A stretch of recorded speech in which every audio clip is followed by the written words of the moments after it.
me tell you something, fellas. Finding a shirt that actually fits right should not feel like some kind of impossible mission. Most tees are either too tight or they're way too baggy. But at True Classic, they have nailed it. True Classic shirts are snug in the arms and in the chest, but there's just enough room in the midsection. It's like they were custom made for athletes like us, but without that crazy price tag. Now that fall is here, it is time to upgrade. True Classic has everything. Long sleeve Henleys, waffle hoodies, jeans, joggers, you name it. I wear mine everywhere. I'll wear it to the gym. I'll wear it doing errands. I'll wear it going out to dinner. And I get compliments everywhere. So will you. Trust me. You can also buy them in a pack. They got 3, they got 6, they got 9. It'll save you money and you can bundle. The best part, it comes with a 100% perfect fit guarantee. No risk, no hassle. If you don't like it, easy returns. Over 4 million guys are already in on this. And there's over 200,000 reviews to back it up. Fall is here. That means, guys, it is time to step up your wardrobe. Head over to trueclassic.com/Chael to save on bundle packs. Shop now at trueclassic.com/Chael to elevate your game. Or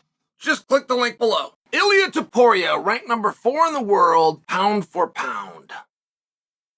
That sounds right to me. Do any of you have a problem with that? That sounds right. And all factors are being considered as well, such as recency bias. We know that we have that. Tim Sylvia, the maniac out of Maine, used to talk about when he was UFC champion or when he relinquished his belt to somebody else. He used to talk about, in this sport, we're only as good as our last fight. And what Tim was referring to all those years ago, which is still true to this day, is the perception of the audience only goes back to your last fight. Now, when I look at that pound for pound list, one of the things that did bother me was Max's placement. I mean, I got to tell you, like, they just took champions and who's been most recent and who's talked about the most, and they took Stardom. Like, there was a lot of things that go into that list, and I don't know that I would do it any different. We all pretend that it's about skill and we can see overall skill, but if you don't have the popularity, you don't get to make the list. Like, popularity is, of course, part of the list, but nobody would admit to that because the list is supposed to be about skill and about nothing else. So I'm just sharing for you, are we doing it fictionally or are we doing it literally? Are we operating in fantasy land or are we in the real world? And if I go through it, off the top of my head, boy, was that impressive what Ilia did. And Ilia's a champion. Champions have to matter. But when we woke up today, much as like when we woke up yesterday, the day before that, the week and the week before that, Max is a champion. I think what bothered me the most of all on the list was how well Max was fighting, how competitive Max was with Ilia, the fact that Max wakes up a champion and that he wasn't a little bit higher on that list. And I felt like that was really a victim of being as good as your last fight, more so than the praise that Ilia got. Now, I do want to look at Ilia because if I was to go and look at Islam's last fight was a finish over Dustin Poirier. Now, off the top of my head. But, all right, Gaethje kicked Poirier in the head and finished him. Conor McGregor fought a mid-20 Dustin Poirier, simple hillbilly from a circus town, and finished him. And Khabib was able to get a finish. I mean, this is very rare company. Islam looked awesome.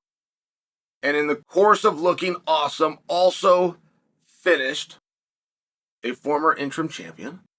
Very meaningful. Jon Jones, meanwhile. And there was an argument made on Jon Jones by Ariel Helwani. Let me share this argument with you. As great as you want to think Jon is, and maybe you think he's number one, or maybe you think that he's slid a little bit. But Ariel made an interesting point, which is Ariel said the pound for pound is not the all-time. By example, Ariel speaking here, you don't bring Georges St. Pierre into it. You don't get to bring Hoist into it. You don't get to bring Khabib into it. The pound for pound is for current fighters. And therefore, by definition, it would be impossible for you to put Jon Jones high up on that list, number 1 or number 2, because he hasn't fought.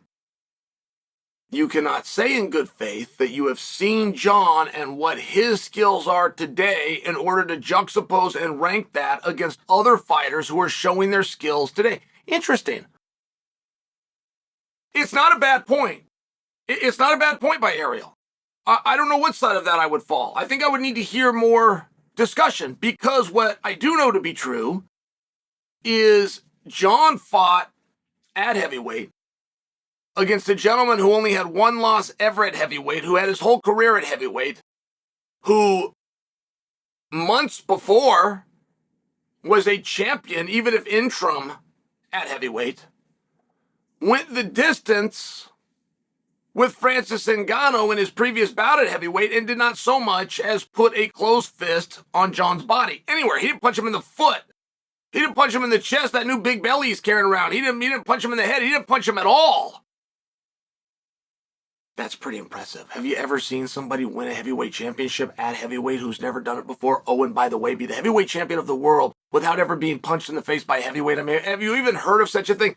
You would think that's a riddle, but it's not a riddle. It's not even a myth. It's right now, and it's Jon Jones. I mean, you got to give him some level of due there, don't you? So then you look at Ilia, and I did find something interesting on Ilia. It had to do with a comment that Paddy the Baddy made. Chael Sonnen over at Bad Guy Inc. found out who Ilia Topuria was when my partner Ryan told me how to spell his name so I could type it into a Google search, because Paddy the Baddy had nicknamed him Mr. Hand Sanitizer. I didn't know how to spell Ilia or what an Ilia was. I didn't know how to spell Topuria or what a Topuria was. I knew him as Mr. Hand Sanitizer. And I bring that to you because, I mean, what a difference that has made. Ilia is possibly the more monetizable of the two right now. Paddy's a big draw. I don't know if he's as big as Ilia. And he's not a champion, and he doesn't have the record. I mean, it's interesting in that regard. So when Paddy weighs in on Ilia, it's meaningful to me. I found out who Ilia was through Paddy. Paddy said, I think I can beat him. I really do, even if he beat Max. I can't wait. I would love it if he came back to 155. Now, the message I got out of that entire thing is Ilia used to be at 155. That I did not know. And I like that. I think that strengthens your place on a pound-for-pound list. I remember the first time that I ever heard pound for pound, and I remember arguing that has to be Kenny Florian. It has to be. Because he's the only guy that actually fought at all of these different weight classes. When all was said and done, Kenny had fought at 45, 55, 70, and 85, just to remind you, is the weight class of the tournament, The Ultimate Fighter, Season 1. I remember arguing that Dan Henderson would have to be on that list right next to Kenny, because Dan had gone at heavyweight against world champions. 205 pounds, became a world champion. 185 pounds, multiple times became the top contender. So I think it's relevant. I think it's a big deal. For me, for Chael's list, I think it's a big deal that a guy has competed successfully at multiple weights, considering that's the entire argument. You sit around and you debate who could do it the best, but then you must tip your hat to the guys who have done it the best. That's my 2 cents. I think it's right. I think the list is right. I think I've got Ilia Topuria around 4. It's meaningful to me that he finished a champion. It's meaningful to me that he finished possibly the greatest featherweight ever. I mean, that's a real debate. If you looked at Max's body of work and you look at Volkanovski's body of work, then you understand head-to-head competition. I mean, that is a meaningful debate. But I also believe 45 to be the most difficult weight class that we have. I understand the argument with 55. Those are just loaded with talent. So to have a champion at 45 that is also the linear BMF champion, right? Who also had success at 55. Number 4 for Ilia Topuria. I think that's right.